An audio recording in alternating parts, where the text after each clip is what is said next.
अङ्गं हरेः पुलकभूषणमाश्रयन्ती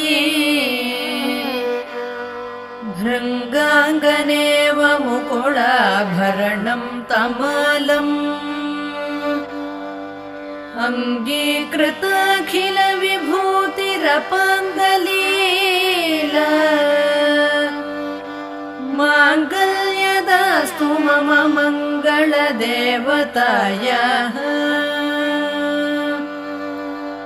मुग्धा मुहुर्विदधति वदने मुरारेः